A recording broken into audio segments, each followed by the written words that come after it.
So go to this candle right here. That is the midnight candle in New York local time, right there. And we're going to drop a level right there. So 38.47.5, we'll make that purple. Don't ask me why. I just wanted to go there. Thinking of Prince. I'm not a Ravens fan, by the way. I got a lot of people asking, "Are you a Ravens fan?" No, I don't like football. I don't like it at all. So that right there is our filter for power 3. Now, what does that mean? Well, for power 3, if we're thinking that it's going to go down, you would ideally want to see a move above it and then go back below it and then create some kind of selling opportunity and then reach down into that 38.14. But we got real close to 38.14.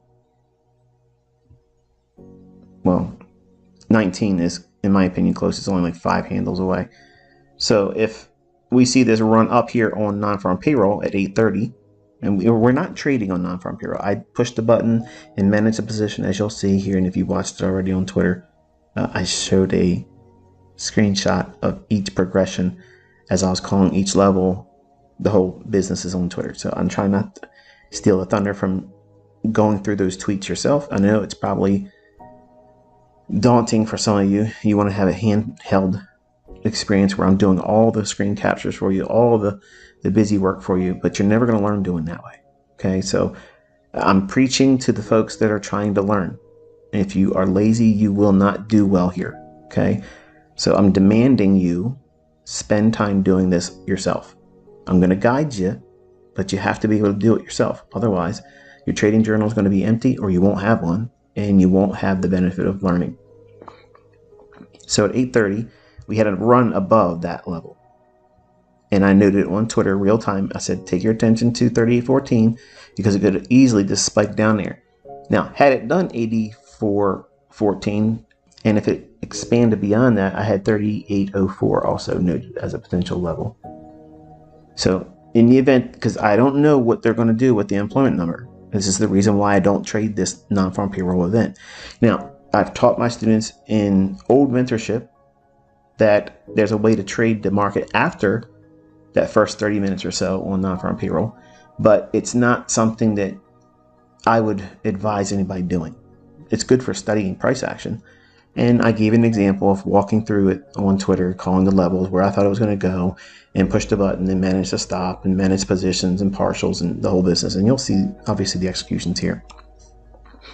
But we failed to go back below this low here. And when we go into lower time frames, it'll make more sense. But let's drop to a 5-minute now.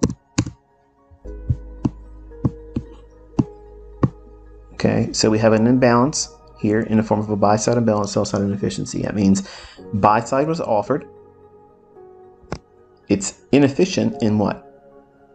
Sell side. So in other words, it needs to have some movement between this candle's high and that candle's low. So your focus should be right in here. This range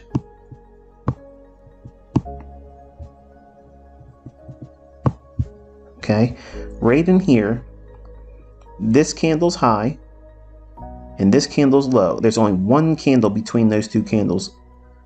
It's this one here. And it's one big beefy caffeinated candle. Okay, back in the 90s when I was doing a live S&P trading room on internet relay chat. Yeah, that's how old I am.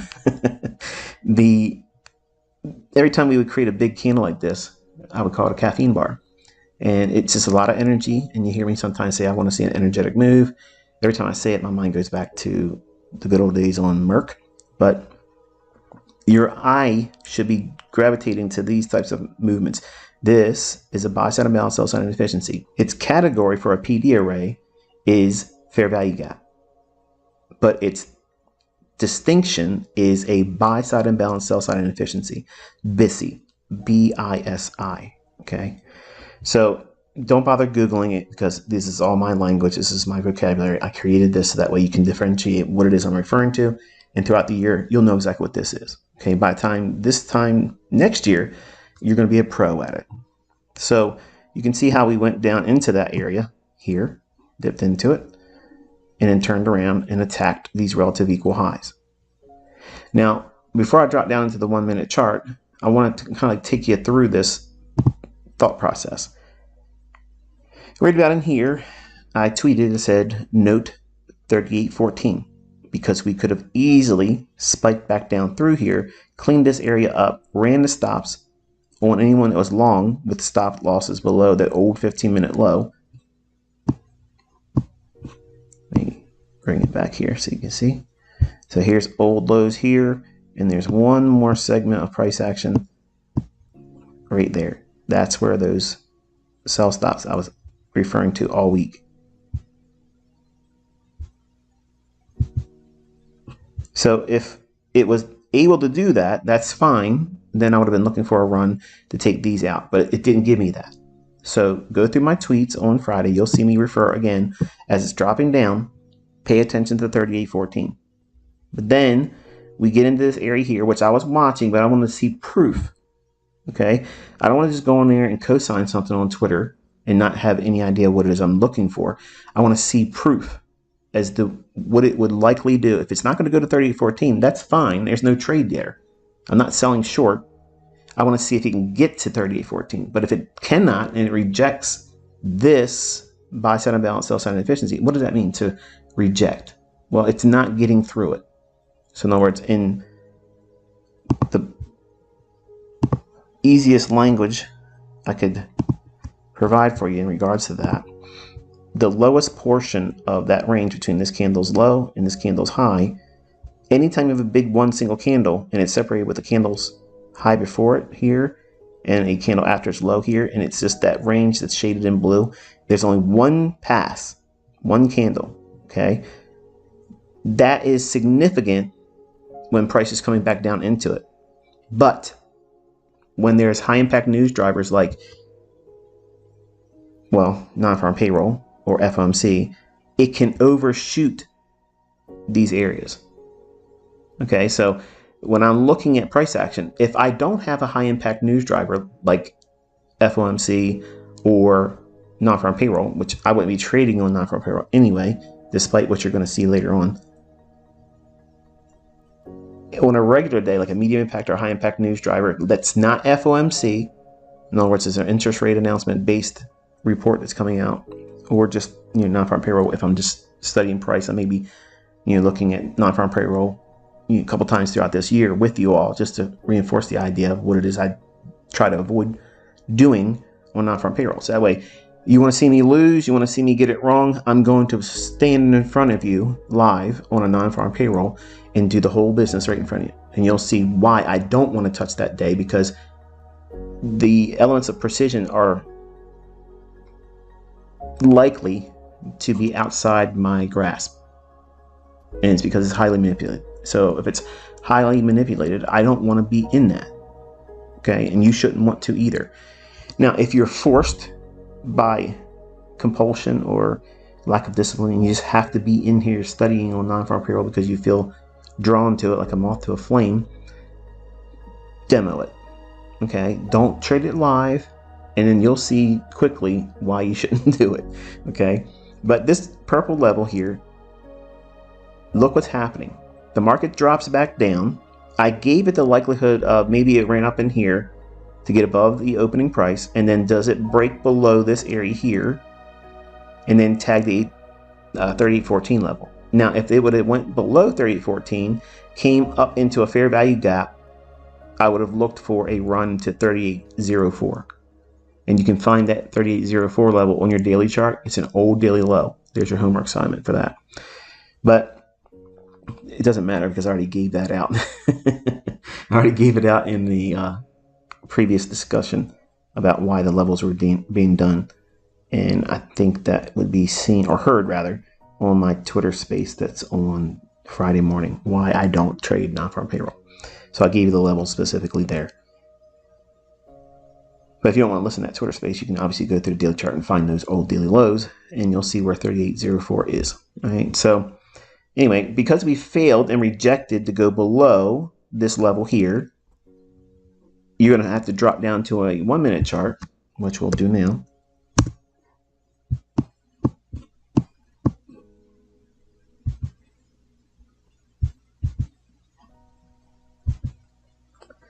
All right, so here's that same buy side imbalance, sell side inefficiency. It's been refined to show on just the 1 minute chart. So we have that drop down in here. Then we rallied. And if you look at the tweets, you're going to see a weird tweet where it says, put a line on 38.39 and 38.36.75. I think that's what it is. And I read it wrong, and I got 50-year-old eyes, folks. I apologize. But what I was trying to get your attention to was here, okay? This little area right there.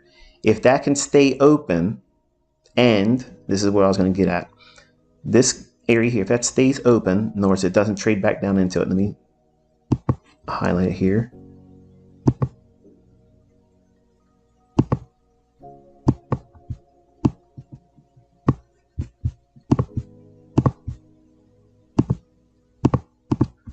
All right, so if that area there stays open, in other words, the price doesn't go down into it, and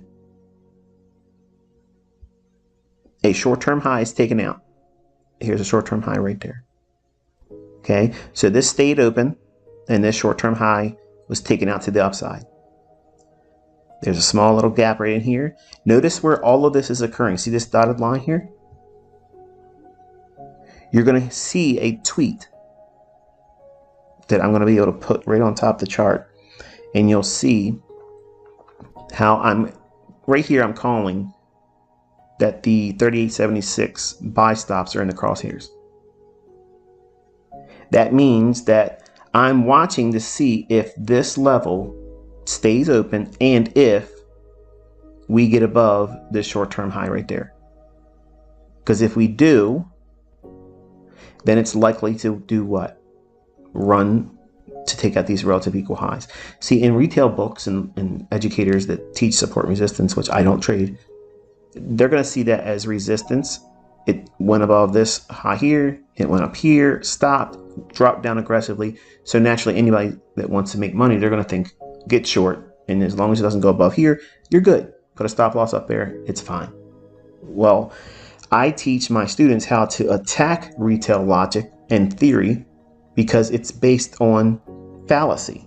It's based on things that aren't making the market move higher or lower. It's providing bullseyes and targets for people to hunt liquidity. Now, you're going to see a lot of educators, if you haven't already seen it already, and I get a lot of this from other educators, they'll talk about my opinion of the marketplace, and they'll say what I'm saying is flawed logic, and they'll say things like, nobody's hunting your stop. Well, that's not true. Because if it was true, then you wouldn't see my concepts be as precise as they are. The market is delivered on the basis of liquidity and imbalance, rebalance. That's it. That's the only thing that's happening. Otherwise, it's some kind of unexpected event where manipulation comes in, where nobody can determine what it's going to do, and you're going to lose regardless if you're in the marketplace. That's unfortunate. That's what happens sometimes, but that's the inherent risk. That's what everybody takes on when they speculate in these markets with real money. So when the market does in fact trade above the short-term high here, any retracements down into this area here, what area? This candle here, from the high to the opening, right at that dotted line. What is that dotted line again? That's the midnight opening price in New York time on Friday. So power 3 is what? We're now thinking it's going to go to here. You'll see proof of that because I've tweeted it. You can still see the tweets that haven't been changed. I don't delete any tweet. No tweets being deleted ever. As it drops back down into this candle's high to open, I'm getting real close to that midnight opening price on Friday. So that means I'm doing what? I'm going to try to buy at or just below the opening price at midnight, because my expectation is, and this is what I teach my students, if this is what the range is likely to do on the daily chart, in other words, this hypothetical candlestick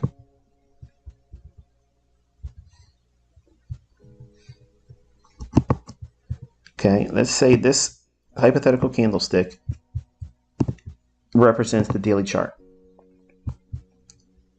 Okay, and I use obviously green.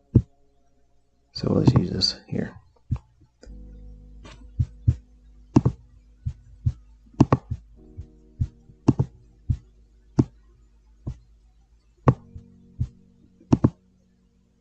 Okay, so we have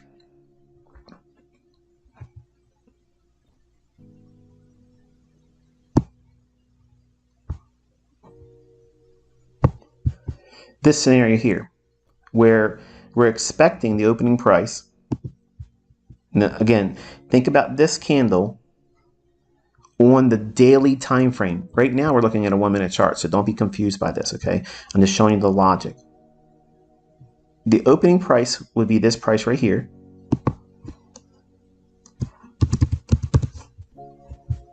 And what gets confusing for some of you, and it's because you haven't been properly mentored, you just listen to other people take my stuff and teach you incorrectly because they're not paying attention, they're not taking notes, and they haven't learned how to trade profitably with the concepts. So I'm trying to correct all of you.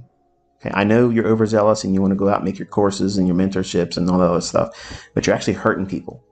Okay, so there's a lot of reasons why I'm doing what I'm doing this last year, but pay attention, because if you're trying to rip me off and rebrand my stuff, at least do the benefit of helping the people that's going to be affected by you teaching my stuff incorrectly by doing it at least better than you used to. And that means by doing this. The opening price at midnight, New York local time, that is your daily opening price. I don't care what TradingView's opening price is when you put it on the daily chart and like look at the daily candle's opening price. That's not accurate. Okay, that's hours and hours away from what it is that the algorithm is going to refer to. You want to have New York at midnight, that opening price. Just pull up a 15-minute time frame and you'll have it. So you want to have that price noted. That's what I have here. Remember, we walked from the 15-minute chart and extended it out in time. If we're bullish,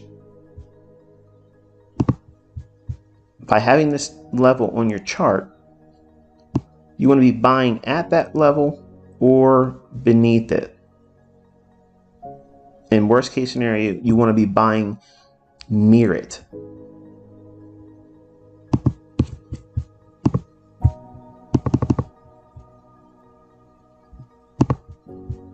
So your thought process would be like this. On the daily chart, you're watching, and you'll see me doing this with live commentary starting in February, where I'm expecting the accumulation phase on the daily range to occur below a specific level. And you'll see how you're in the 90% club. Okay, if you do these types of things and your draw on liquidity, what is that? Well, let's just say that this level up here was the 38.95 and a quarter level. Don't be discouraged or distracted by the actual price over here. But let's just say that was your draw on liquidity. Okay, I don't want to be unrealistic and say that you would have known about the volume imbalance had you not been watching the videos. If you would have watched the videos, then obviously you would have. But let's just say that was your draw on liquidity for buy side based on the weekly chart, based on what you expected in terms of higher time frame analysis. I can say this because you watched me do it this week. Even though I was looking for something down here, it matters not. What I'm showing you is the logic as to how I shifted gears intraday Friday and worked in this whole scenario here. But you would be trying to buy below the midnight opening price on any day. Don't think this is just a non-farm payroll event. You're trying to buy at the opening price or below on the daily candle when you're bullish. And if you get above the opening price like you see it doing here and here, as it goes back close to that opening price, you can be a buyer there too, if there's logic behind it. And the logic I used was these two down close candles is a bullish order block. It's also a swing high. We went through it here. So this is what I teach you to look for what? The shift in market structure, meaning the market has tipped its hand to you that it wants to go higher. So if it's going to go higher, where's it going to go to? Well, you have an imbalance right here, right? Yeah, that's fine. You have a bearish breaker here. That's fine too. But look closely. Actually, take a step away from your computer screen, back up in your room right now. Look at this chart a little bit further away, about 10, 12 feet away. You're going to see these levels here are way too smooth. It looks too perfect.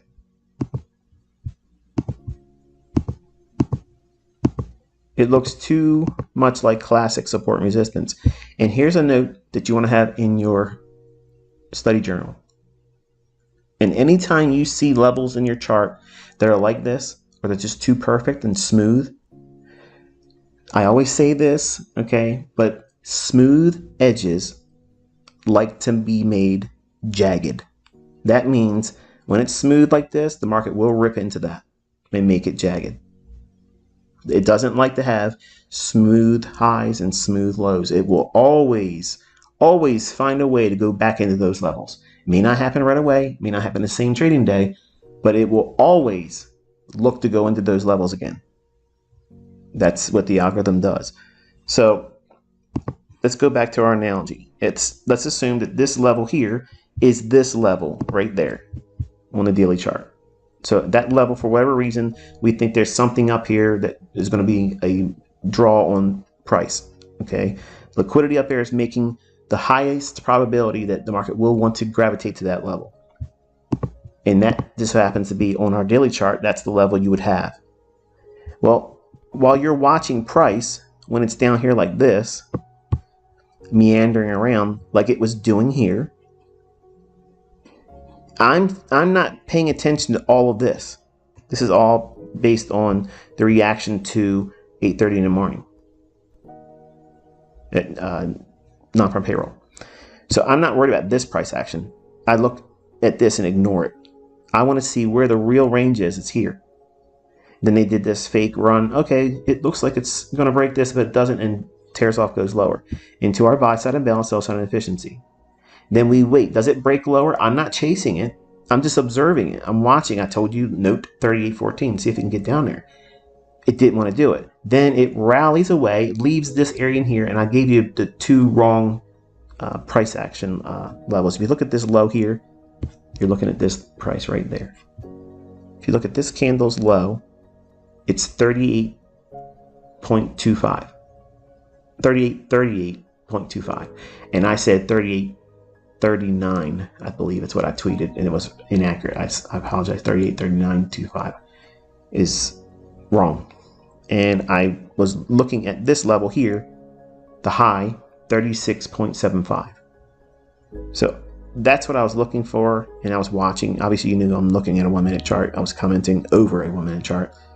But I wanted you to have that on your chart. I told you to have a line on this level and this level. Reason why, because I was going to come back and talk about this level today. More specifically, I was going to do it Friday, but I didn't have the time to do it, but I apologize. But the market wasn't able to get down to that. And then with this short-term high, it breaks above it. So there's a shift in market structure there. So I'm looking at all of this area here below the opening price. And now this level is this. Conceptually, in my mind, this is what I'm seeing the algorithm refer to. I don't care about this. I don't care about every candle prior to that. See, when you're looking at price action, you're getting caught up in all of this noise. My focus, my absolute focus, is only here. Right there. Inside that box, that's what I'm focusing on. That's the initial framework that the algorithm is going to work within. Why? Because that's the dealing range. This is where we are. This is where we made the high for the day. We've left liquidity in place in the form of buy side. We've broke down back into a discount. We have not went lower. We created a short-term high. This range was not closed in or even retraded to. Then we had a short-term high broke there with this candle movement higher. So in my mind, I'm thinking this level here, this line represents this here. So I'm looking at the daily range like this. Even though, okay, that we have traded up here and we've already essentially been here, I don't care. I'm thinking about it just like the algorithm will, if we want to personify the algorithm. So when it's coded to refer to an old dealing range, that's what this is here, this high to low, I believe it's going to do what? Expand outside of that range in the form of external range liquidity. It's going to go outside the boundaries created by this high and that low in the form of a up move. You'll see me tweet. If you go through Friday's tweets, and you also see me actually copy a tweet's link, and you can put them in your TradingView chart. Just copy my tweet or anybody else's tweet, and right-click on the chart somewhere and click paste after you copy the link of any particular Twitter post, especially mine, because you want to be able to hold me accountable. Everything I say on Twitter, go through each day and post what it is I drew your attention to. I'm not deleting anything. You'll never see me delete a tweet. It will never happen. If I'm right, you're going to see it. If I'm wrong, you're going to see it. It is what it is. I'm out here without a safety net. Okay, I'm walking the high wire and I have no shame or fear of it. Okay, it is what it is. But I'm also teaching that non-farm payroll is a day that you don't want to be trading. So I really wanted to do poorly on non-farm payroll so I can say, see, this is why. So don't read into what I'm about to show you, because don't think that it's me saying in secret, hey, yeah, we all really trade non-farm payroll. No, we don't. Okay, we're not trying to do that. But you can practice it, and that's fine. But this little segment of price action, that's the focus. That's the setup. That's the only thing that you would need to be concerned about at the moment. You don't worry about the hourly chart. You don't worry about the 4-hour chart. You're not worried about the daily chart. You're not worried about the weekly chart. You're not worried about the 15, the 10-minute, the 7-minute, the 3-minute, the 2-minute. This is it. This is the framework right here. The fact that it shifted above this short-term high right there sets the stage for a run above here. Okay, and I don't know, and you didn't know, that it was going to go up to 38.96 in a quarter. But once it got above this level here, I took 10 contracts off of a 12 contract position, and I left 2 contracts on. By having that run above that 38.76 and a quarter level, I drew your attention on Twitter to 38.95 for buy side. And then I had a limit order at 38.96 and a quarter. And it reached up in there and did its business. I also had 38.85 noted as an old daily high as well. And you can find that level on your daily chart. Go back over the course of last week and you'll see previous day's highs. 38.85 was another level that I tweeted. Okay, I'm not going to have that tweet on the chart because it becomes too much. But you're welcome to go through my tweets, and whenever I'm giving you key levels or things that I'm looking for the day, drop them on your chart after the fact. Like if you're in school, if you're running a business, or if you're working your job and you can't do it live when I'm doing it, it's educational for you to see where on the chart I was saying it, and then find the things I'm teaching you. Okay, and trust me, by doing that, it will provide you a better perspective on what it is that was being done at the time. Even though you don't have the benefit of being there right then, at least this is the closest thing you'll have to seeing what it is I was trying to draw your attention to. So back to this example. If it's inside this, let me go back here. If I'm just looking at this shaded area here, let me do this. So inside that, and that's not a nice color. I'm looking at this shaded area in here. And I believe it's likely to go from here, if it takes out this high, from here up to here. So I'm envisioning the daily candle looking like this right now. Even though we've already been here and came down, right now the algorithm is thinking, okay, we're real close to the opening price at midnight, which is right there. We ran above it, so it did this. It went up a little bit. And now we're back down inside the middle of the range that would be represented by this low to this high. And then when it drops back down, it's getting real close to that opening price again. So it's doing something like this. Okay. And I'm anticipating that the daily range will now expand up into this level here where buy side would be, which is represented by this high here. That's why this red line is being annotated on the chart. So I'm expecting price to keep gravitating higher, and that would be something like here, and then continuously gravitating towards that high like it's doing here. I'm not getting tricked into thinking it's going to go down. This level is way too clean. Clean being it's smooth. It's like relatively equal highs. The market's not going to leave that. And I actually tweet also, I said, I do believe we're going to go to 3876.25 because it's so close. It would be criminal to leave it intact. Okay, so all this time it's dropping down. I'm not worried about it not going up there. So it gives you the confidence to stay with the idea. And then finally, when it runs above it, like that, this is what the daily candle looks like.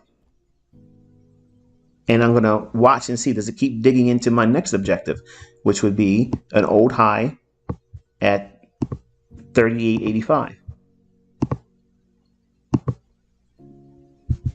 So with 38.85, which being an old daily high, there's buy side above that. Why do I know that? It's just the way it is. Large funds like to use previous day's highs and lows. So that liquidity is real. It's not theoretical. It's not something like you see on a DOM, a depth of market ladder, or something to that effect. That's why I'm not a fan of that, because those things can be spoofed. Fund managers are not pulling their orders in and out. Okay, they're placing them there. They're hard, and it's going to be what it is. It's going to run to them, and that's why that type of perspective on where liquidity is: old daily highs for buy stops, old daily low or lows for sell stops, and you can make a lot of money trading those types of pools of liquidity. They can act as targets, and they can act as a framework for entries. Okay, so as you can see, the market does in fact trade up to there as well, and I took a partial there, and then I left one contract on for 38.96 1/4. That level being the next draw, and you'll see a tweet. And the whole time it's doing this expansion up, higher, higher, higher. And we're not thinking, oh, it's going to collapse in reverse, because the candle, if it's going to have a big move like this, it's probably going to close near or at its daily high.